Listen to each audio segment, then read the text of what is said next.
So we've used HTML to structure this page. We've said this is a main heading, this is a subheading, this is a paragraph, etc.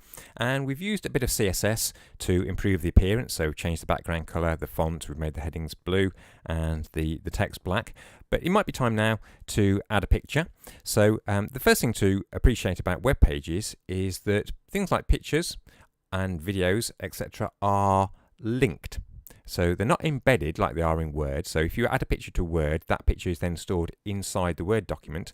With web pages, that's not the case. So when you create a website, you'll end up with lots of files. So if you have a picture, so if you have a page with 3 pictures on, for example, that's going to give you 4 files. So it's a good idea before you start creating a page to create a folder to keep it all in. And that's what I've done here. I've called it web page, and so far it's got my page, and I put a pentagon in there, but don't worry too much about that. So if I want to find a picture, so let's illustrate my page. So raindrops on roses, let's find a rose to illustrate that with. So I'm going to go to Google, I'm going to search for rose, and I'm going to go to image search.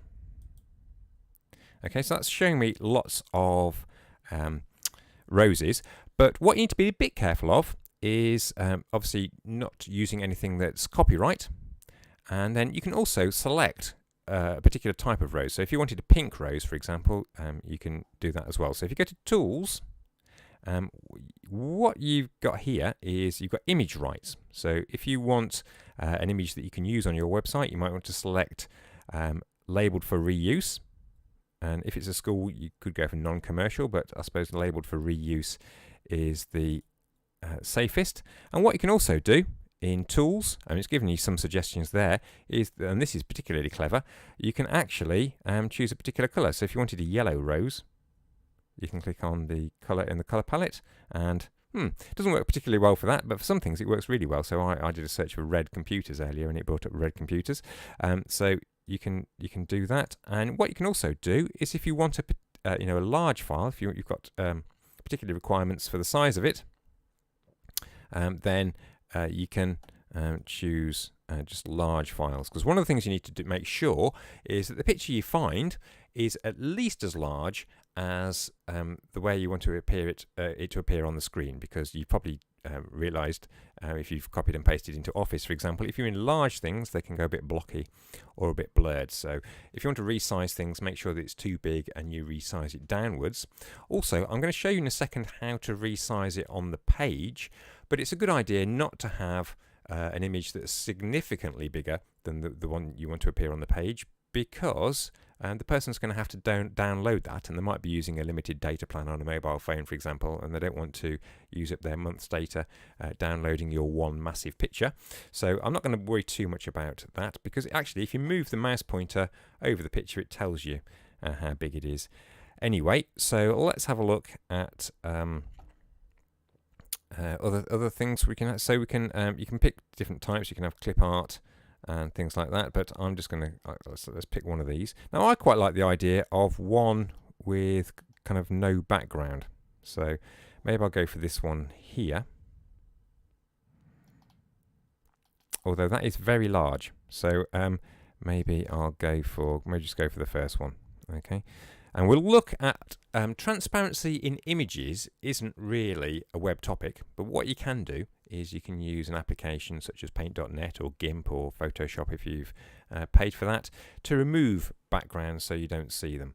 So let's have a look at, let's include that picture. So I'm going to click on there.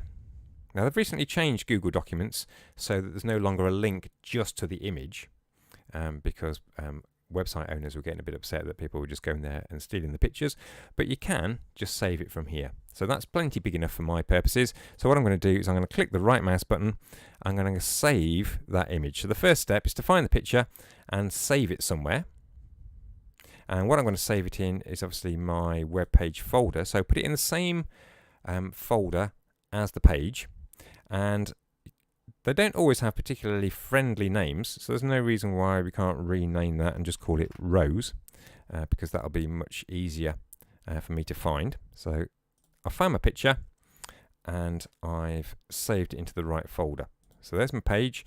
I'm going to go back to Expression Web and we're going to insert that picture now. So there's a variety of ways in which I can insert it. So obviously if you're not inserting this in Expression Web and you need to put it in the code, first thing you need to do is find the right place. And the tag for images is img. So just as we looked at with the CSS, if I start typing, if I open a triangular bracket, it will suggest all the possible tags and it will suggest all the bits that I need. So img space and then the source of the picture src. So you can type it in there, and if it's in the same folder we don't need a path. So I need the full name including the extension, so that was a JPEG, and I can close the bracket like that. So that's the bare minimum information that I need to include a picture. And there it is, it's put the picture on my page. Notice the image is quite unusual. I said that most HTML tags came in pairs. Image doesn't, it's just a single thing. You don't start an image and end an image, it's just there. So that's how you do it if you're typing this in kind of Notepad. But if you're using Expression Web, then there's two ways you can do it. You can either drag an image in from this section over here and pop it where you want it to go. And then if you want to find the details, obviously you need to double click it, and that will allow you to add the extra information. I'm just going to undo that because probably the easiest way to do it is to use the button on the toolbar, which is this one with the mountains on it. So I'm going to click that button. The first thing it asks me to do is to find the image. Now strangely it doesn't look by default in the folder where the page is stored, which you'd think would be a good starting place, but there you go, there's my rose image, and I'm going to click on insert. And now what it's asking me for is alternate text and a long description. So I'm just going to put red rose. You don't need to put a long description in, I don't always bother. What this text is for is sometimes it appears on a little kind of tooltip in the browser when you move your pointer over a picture, but what it's really for is for screen readers. So people with visual impairment who have software that read out web pages to them, it'll use this to describe the picture, and that's why you'd want the long description, particularly if being able to see the picture was an important part of the information on the page. Here it's just decoration, it's just an illustration, so it's not so critical. So I'm going to click on OK, and that has put my picture in there. Okay, and if I save this and we go to the browser and refresh, you can see that it's put it in there. Now it's got the white bit on there, and as I said, I can remove that white bit, but not in Expression Web. It's not a web page thing. I'd need to edit the picture, and maybe we'll have an extra video at the end to show you how to do things like that. But notice also how it's appeared. It's appeared next to the text, so it's appeared almost as if it was a word or a letter in as part of that sentence. And if we go back and have a look where it's put that in the code, it's actually put it inside the paragraph. So one of the reasons that I tend to go for the split view is because quite often tools such as Expression Web and Dreamweaver do things that I think is a little bit strange. There's no reason why the picture should be part of the paragraph. So if I don't want that to be the case, I can just drag it outside, and now we'll see that's made a slight difference, I would imagine. Yes, so what that means is it's not next to the paragraph. It's not inside the paragraph, but it's above it. And that's because there are two kind of categories of element on a page. So by element, I mean things like heading and paragraph. And those two types are block.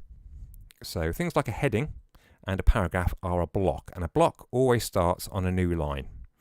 And then there are other things that are inline. So inline things can be in the middle of a line. So for example, bold, making something bold is an inline style because you can have a bold word in the middle of a sentence, in the middle of a paragraph. And an image is an inline thing, and that's why when it was inside the paragraph, it appeared on the same line, but now the paragraph comes after the image, because the paragraph is a block, that will start on the new line. Don't worry too much about the detail of that, but it's just one of those kind of things you get used to. And when we look at positioning in a future video, then you'll be able to use that knowledge and to help you position things more precisely on the screen. So you can choose where it goes, and we'll look at some other properties again later on, things like margins and padding. But what we're going to have a look at now is sizing. So that image by default will be the same size as the original image. So if I was to open that image in Paint, for example, or just use the photo viewer in Windows, that's how big it would be. But what about if I don't want it to be that big?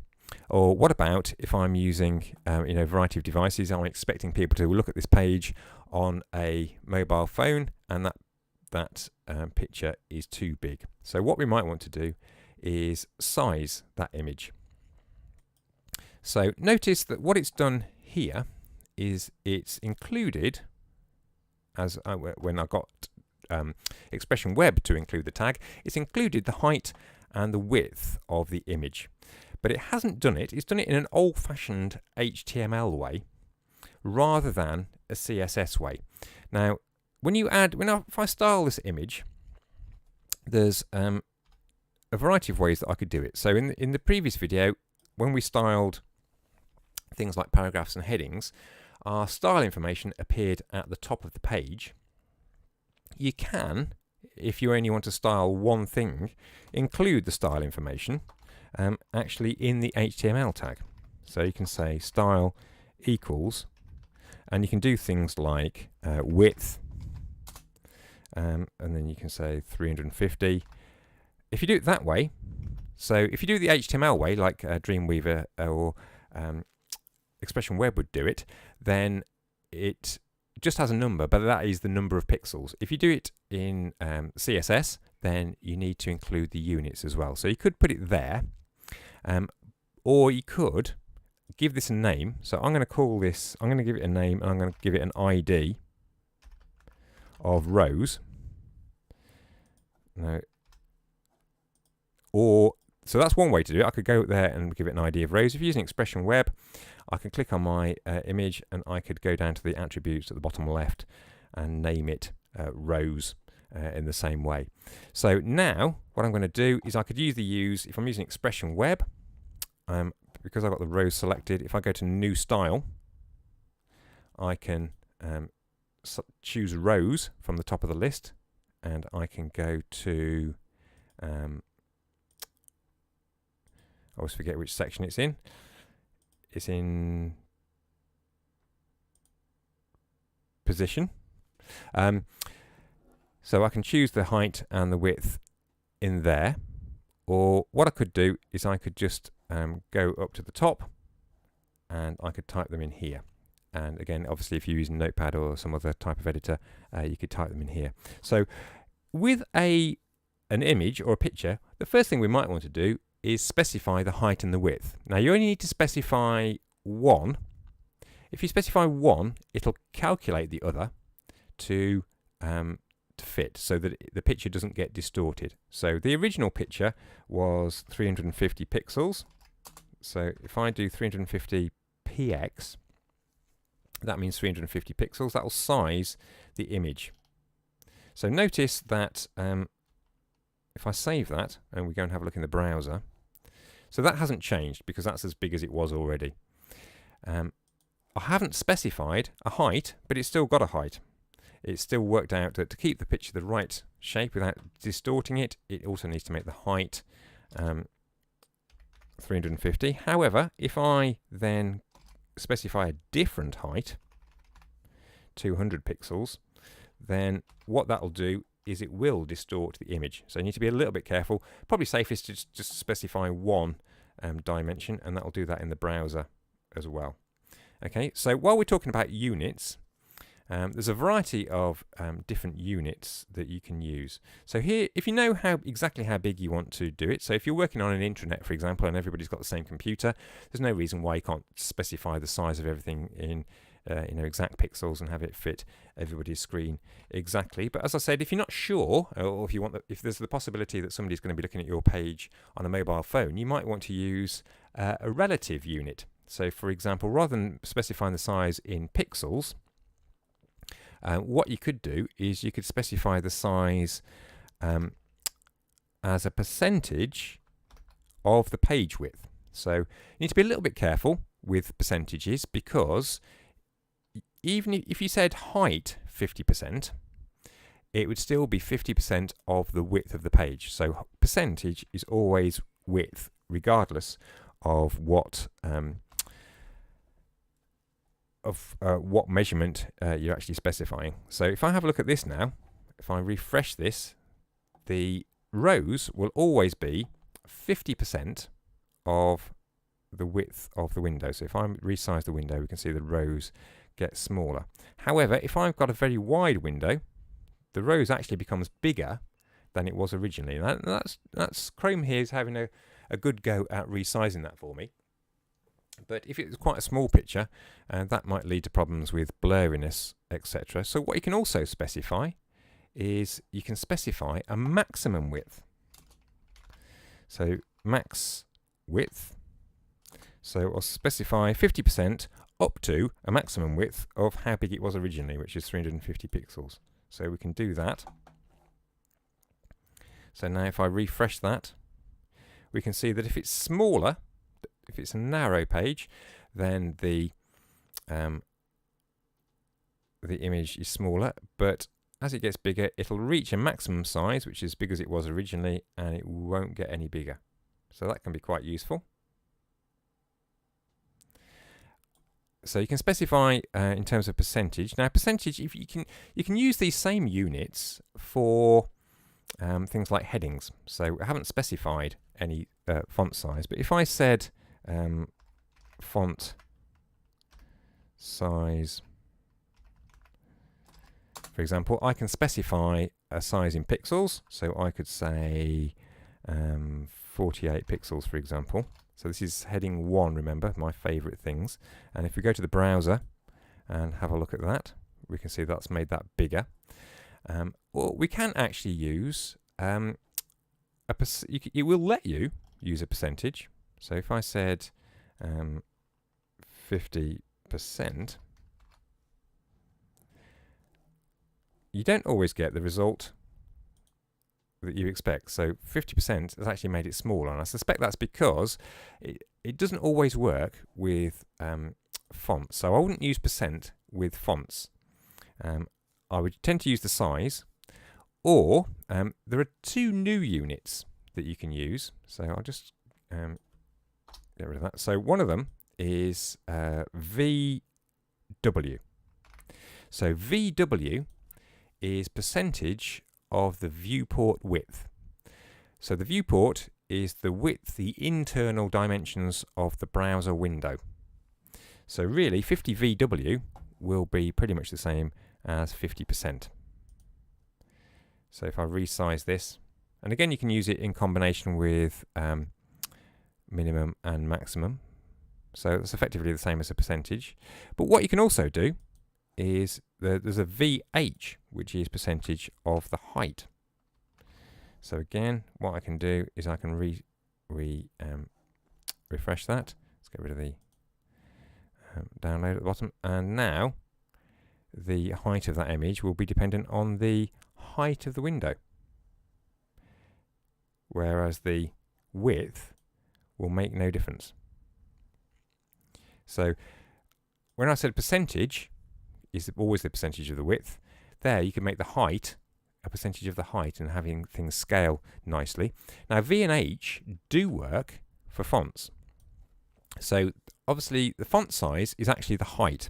So you probably want quite a small percentage. So if I say 5 VW, for example, for the size of my heading, if I go to the browser,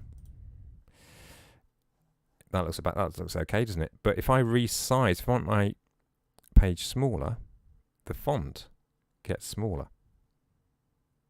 So if you've got a page where you want the whole page to scale up and down in proportion to fit the browser window, these new units are particularly good. If you also want to take into account which way round the screen is, the orientation, so is it on a phone which is taller than it is wide, or is it on a computer which tends to be wider than it is tall, there are two further units called vmin and vmax.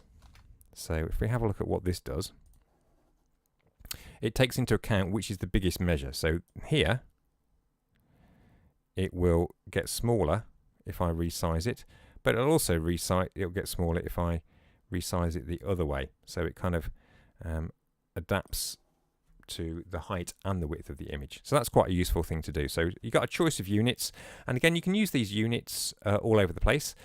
Just be a little bit careful. VW and VH work for Internet Explorer. Remember, Internet Explorer is quite old now. It's no longer supported and updated, but lots of businesses and schools are still using Windows 7, so they can't use Microsoft Edge. So some people are still using Internet Explorer.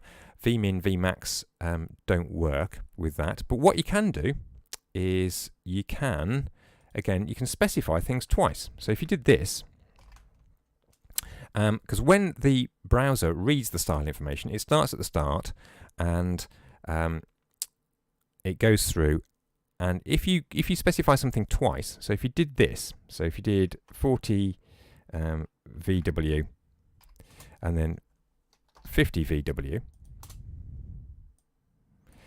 what would happen is it would make it 40 and then it would move on and then it would make it 50. So the later ones override the earlier ones, but only if the browser understands them. So you can use this to get around problems where things like Internet Explorer don't understand vmin, because what you could do is you could do 50 VW and all browsers would recognize that, but then if you had 50 vmin afterwards, browsers that could cope with that would use vmin. Internet Explorer wouldn't understand what that was, so it would just skip over it and it would keep using 50 VW. So it's a bit like the ordering the fonts, saying, browsers that haven't got Arial will move on to the next one. It's a similar kind of thing with CSS. So you've got a variety of different units. You can measure things in pixels, you can measure things in percentages, but percentages can be useful because the percentage is the percentage of the container. So if you've got something inside a box that itself is a percentage of the width of the screen, if you say the width of that is 50, then it will be 50% of the box that's containing it rather than 50% of the page. So I might use percentage in that case, and when we have a look at the divs in a later video, that will become clear. But generally I would go for VW or VH instead. So VW, VH or pixels.